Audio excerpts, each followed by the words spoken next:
പ്രിയമുള്ള സഹോദരന്മാരെ, അസ്സലാമു അലൈക്കും വറഹ്മത്തുള്ളാഹി.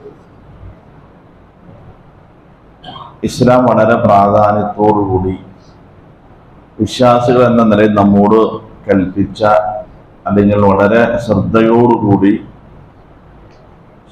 ചെയ്യാൻ പറഞ്ഞ ഒരു കാര്യം, ഏത് അമലും അള്ളാഹു സ്വീകരിക്കണമെങ്കിൽ അതിൻ്റെ ശരിയായ നിയ്യത്ത് ഉണ്ടെങ്കിൽ മാത്രമാണ് സ്വീകരിക്കുക എന്നതാണ്.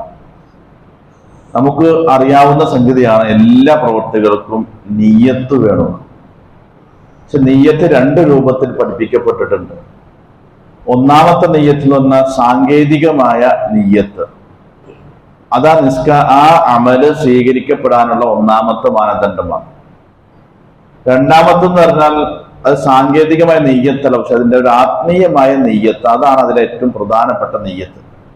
ഉദാഹരണമായി, നമ്മൾ സുബഹി നിസ്കരിക്കാൻ ഒരാള് അയാളുടെ മനസ്സിൽ കരുതണം, ഞാൻ ഇമാമോടുകൂടി 2 റക്അത്ത് സുബഹി നമസ്കരിക്കുന്നു എന്ന് കരുതിയാൽ സാങ്കേതികമായ നെയ്യത്തായി.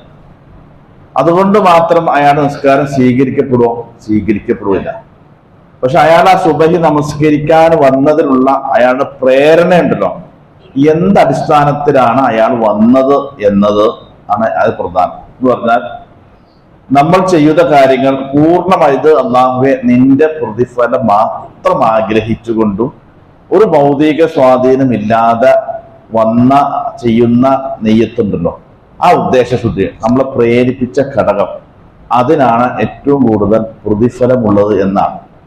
അതിന് മഹാനായ പണ്ഡിതൻ അബ്ദുല്ലാഹി മുബാറക് പറഞ്ഞ സംഗതി എന്ന് പറയുക, റുബ്ബ അമലിൻ സ്വഗീറൻ തുകബ്ബിറുഹു വ തുകസ്സിറുഹു നിയ്യ. എത്രയോ ചെറിയ പ്രവർത്തനങ്ങൾ, സംഗതി ചെറുതാണ്, അതിന് അത്ര പ്രതിഫലങ്ങളൊന്നും ഇല്ലാത്തതുമാണ്. പക്ഷെ ആ ചെയ്ത മനുഷ്യന്റെ ഉദ്ദേശശുദ്ധിയും പ്രേരണയും കാരണം ആ പ്രതിഫലങ്ങൾ ഇരട്ടിയായിട്ട് അയാൾക്ക് ലഭിക്കും. നേരെ മറിച്ചത് റുബ്ബ അമലിൻ കബീറൻ തുസഗ്ഗിറുഹു നിയ്യ, വലിയ അമലാണ്, ആ അമലിന് വലിയ പ്രതിഫലവും രേഖപ്പെടുത്തിയതാണ്. പക്ഷെ അത് ചെയ്ത ആളുടെ പ്രേരിപ്പിച്ച ഘടവും ഉദ്ദേശശുദ്ധി ഇല്ലായ്മയും അതിന്റെ പ്രതിഫലത്തെ ചുരുക്കിക്കളഞ്ഞു എന്നാണ്.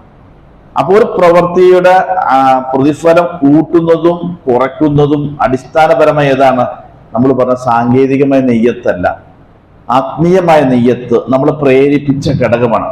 അപ്പോൾ അത് ചിലപ്പോൾ ചെറുതായിരിക്കും, ചെറിയ അമലായിരിക്കും, പക്ഷെ അയാ മനുഷ്യന്റെ ഇഖ്ലാസ്, അതിനാണ് നമ്മൾ ഇഖ്ലാസ് എന്ന് പറയാം. ആ ഇഖ്ലാസ് കാരണം ഇരട്ടി പ്രതിഫലമായിട്ട് അല്ലാഹു സുബ്ഹാനഹു വ തആല കൊടുക്കുമെന്നാണ് ഇസ്ലാം പഠിപ്പിക്കുന്നത്.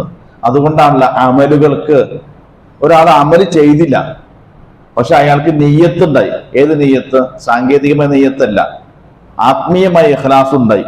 അങ്ങനെ ഒരാൾക്ക് ഒരു 10 രൂപ കൊടുക്കുമെന്ന് വിചാരിച്ചു നടന്ന സാധു മനുഷ്യൻ, പക്ഷെ അയാൾക്ക് ചെയ്യാൻ എന്ത് ചെയ്തിട്ടില്ല, കൊടുക്കാൻ ചാൻസ് കിട്ടിയില്ല. പക്ഷെ അയാൾ നല്ലത് ചെയ്യാൻ വിചാരിച്ചു എന്നതിന്റെ പേരിൽ അല്ലാഹു സുബ്ഹാനഹു വ തആല അയാൾക്ക് നന്മ രേഖപ്പെടുത്തുകയാണ്.